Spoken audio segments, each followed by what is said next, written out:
Alors, pour cette deuxième partie,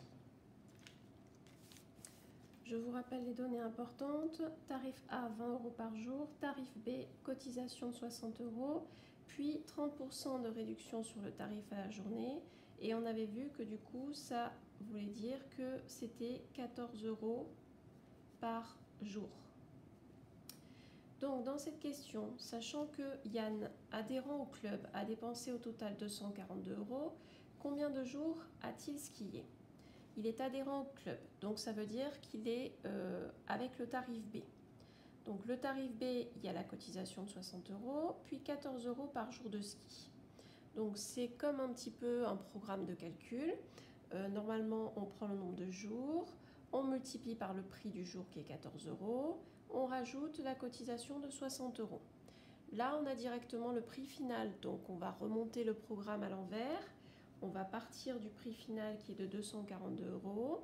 On va commencer par retirer la cotisation de 60 €, ce qui nous fait donc 182 €. Ces 182 €, sachant que chaque jour de ski coûte 14 €, on va donc faire 182 divisé par 14 et on va trouver donc 182 divisé par 14, on va trouver donc 13 comme résultat, ce qui signifie que Yann a skié 13 jours. Voilà, on a remonté le programme à l'envers. On a retiré la cotisation et le résultat qu'on a obtenu, on l'a divisé par 14, qui est le prix d'une journée de ski avec le tarif B. Et donc on a trouvé qu'il a skié 13 jours. Voilà. Pour la question 5. Alors la question 5, on nous dit, sur du papier millimétré, dans un repère orthogonal, il faut préparer l'axe des abscisses et l'axe des ordonnées en respectant les unités graphiques qui sont données ici. C'est-à-dire pour l'abscisse 1 cm pour un jour de ski et pour l'ordonnée 1 cm pour 10 €. Je rappelle que l'axe des abscisses c'est l'axe horizontal et que l'axe des ordonnées c'est l'axe vertical. On nous dit aussi qu'on placera l'origine du repère en bas à gauche de la feuille, l'axe des abscisses étant tracé sur le petit côté de la feuille. Et on nous demande de tracer dans ce repère les représentations graphiques des fonctions suivantes. Alors j'ai déjà préparé la feuille en question, le papier millimétré. J'ai respecté tout ce qu'on m'a dit, à savoir que j'ai mis l'origine du repère en bas à gauche de ma feuille. Pourquoi? Eh bien parce qu'en fait, dans cet exercice, on nous parle de jours de ski, de tarifs, donc il n'y aura pas de journée de ski négative, il n'y aura pas de tarif non plus négatif. Donc aucun intérêt d'avoir toutes les parties négatives pour l'axe des abscisses et l'axe des ordonnées.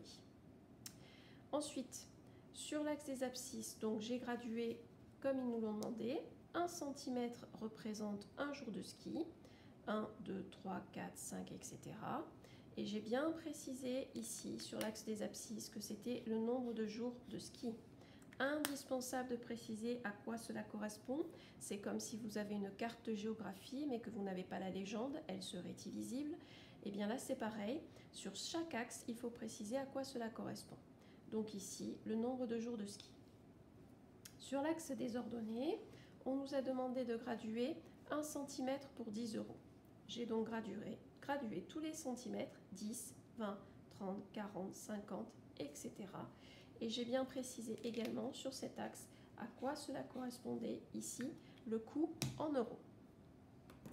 On nous demande donc de tracer les représentations graphiques des fonctions f et g définies comme ceci. f de x égale 20x et g de x égale 14x plus 60.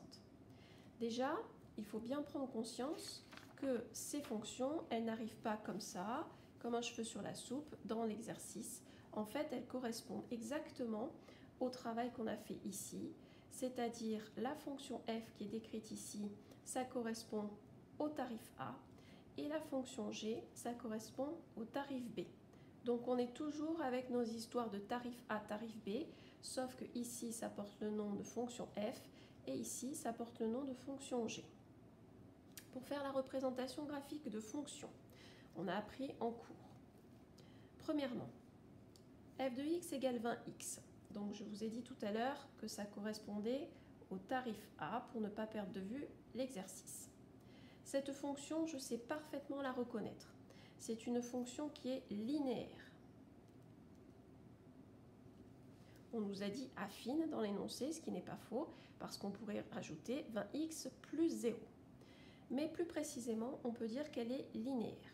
Donc, on a appris que sa représentation graphique, c'est forcément une droite passant par l'origine.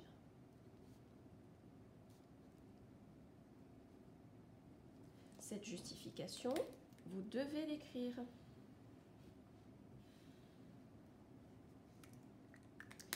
Ça fait une information assez importante sur la représentation graphique. Du coup, pour pouvoir la représenter, on a besoin d'un point. Ce point, habituellement, on le calcule. Mais je n'ai pas besoin de le calculer dans cet exercice, puisque je répète que cette fonction f, c'est rien d'autre que le tarif A. Et du coup, des calculs, on en a fait précédemment dans l'exercice, et notamment dans le tableau ici. Par exemple, pour 5 jours de ski, on avait calculé qu'avec le tarif A, on paierait 100 €. Donc, je peux ici utiliser ces valeurs et dire que l'image de 5 par la fonction f, eh bien, ce serait 100. 5, c'est le nombre de jours de ski, 100, c'est le coût. Donc, j'ai les coordonnées d'un point ici, d'un point A, que je peux placer sur mon repère. Ces coordonnées sont 5 et 100. Du coup, je vais pouvoir tracer la droite passant par l'origine qui est la représentation graphique de cette fonction-là. Je reprends donc mon papier millimétré. J'ai donc le point de coordonnées 5 en abscisse et 100 en ordonnée à placer. Je l'appelle A et je n'ai plus qu'à tracer la droite passant par A et l'origine du repère. Et j'aurai fait donc ma représentation graphique de la fonction f. Voilà, ça c'est la fonction f.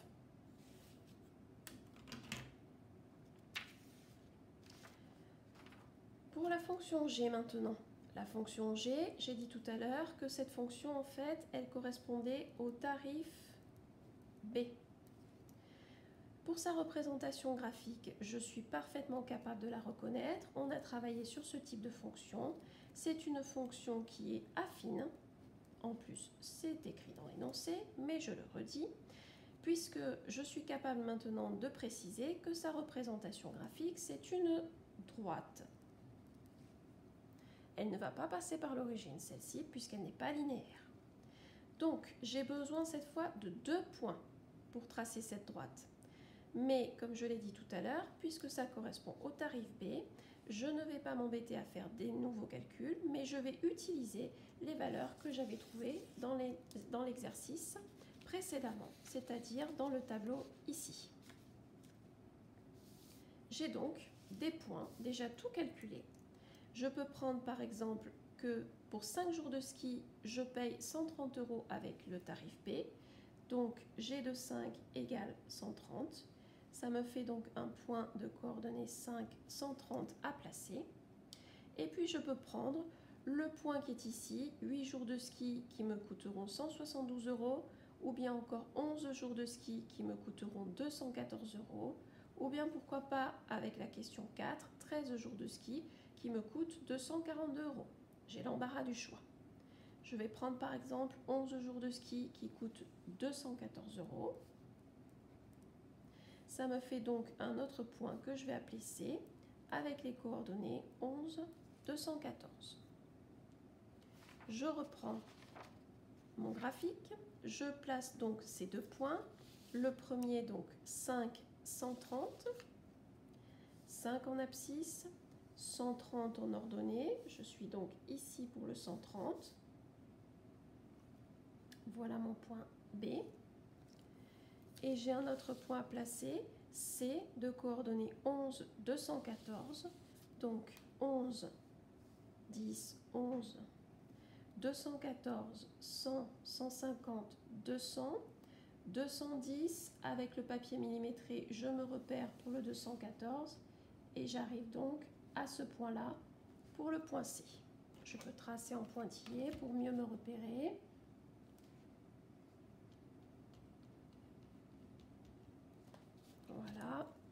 Et pour l'abscisse, pour mieux la repérer ici.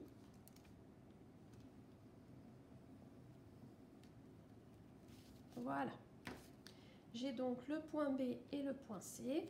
Je peux donc tracer la droite passant par ces deux points avec précision. Voilà. Et donc ça, c'est la représentation graphique de la fonction G. Au passage, cette droite ici, je me rends compte qu'elle vient couper l'axe des ordonnées à ce niveau-là. Qu'est-ce que c'est que cette valeur? 10, 20, 30, 40, 50, 60. 60, c'est l'ordonnée à l'origine. Dans mon expression algébrique ici, 14x plus 60. Le 60 qui est ici, je le retrouve graphiquement à l'intersection avec mon axe des ordonnées et ma représentation graphique, ce qui est tout à fait normal. Voilà. Donc on a fait la représentation graphique de F et de G. On continue dans l'exercice avec la question 6. La question 6 qui nous demande donc dans cette partie, on répondra aux différentes questions en utilisant le graphique, faire apparaître sur le graphique les traits nécessaires. Donc il n'est pas question d'utiliser autre chose que le graphique que l'on vient de tracer. Donc je vais prendre une couleur pour distinguer mes différents tracés. Donc Léa doit venir ce qui est 12 journées pendant la saison. Quel est pour elle le tarif le plus intéressant? Quel est le prix correspondant? Donc, je prends ma représentation graphique ici. Je m'intéresse à 12 jours de ski. Donc je viens chercher ici sur l'axe des abscisses ce qui correspond à 12 jours de ski. Je trace ici pour monter sur les courbes. Voilà. Et je me rends compte que je viens couper d'abord la représentation graphique de la fonction G, puis la représentation graphique de la fonction F. Ce qui signifie que G, ça correspond au tarif B. Le tarif B donc sera moins cher que le tarif A. Je peux donc compléter ma phrase. Pour 12 jours de ski, le tarif le plus intéressant est, je répète, ici, j'arrive d'abord sur la fonction G, donc ce qui correspond au tarif B, et ce sera moins cher que le tarif A. Donc, c'est le tarif B le plus avantageux. Et avec quel résultat? Je viens donc ici.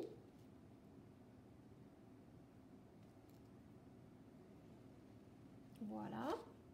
Et donc, je lis 200, 210, 220, 220, 28, quelque chose comme ça, graphiquement, environ 228 €. La lecture graphique est toujours un petit peu imprécise.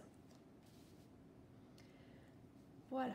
Et pour finir, en étudiant les tarifs de la saison, Chloé constate que pour son séjour, les tarifs A et B sont égaux. Combien de journées de ski prévoit-elle de faire? Quel est le prix correspondant? Donc, à quel moment sur mon graphique, je me rends compte que les deux tarifs sont identiques? C'est à l'endroit où les deux droites se coupent. Donc, c'est-à-dire ici. On me demande à quel tarif cela correspond, quel prix cela correspond et combien de journées de ski. Pour les journées de ski, je descends donc sur l'axe des abscisses pour lire que cela correspond donc à 10 jours de ski et pour le tarif que cela correspond à 200 €. Donc, pour cette dernière question, la question B, eh bien, les tarifs A et B sont égaux pour 10 jours de ski et cela coûterait 200 €. Voilà. Donc l'exercice ici, cette partie-là, disait bien d'utiliser uniquement le graphique. on aurait très bien pu poser les mêmes questions, mais en demandant de le faire par le calcul. J'espère que vous avez bien compris l'exercice. N'hésitez pas à m'envoyer des questions.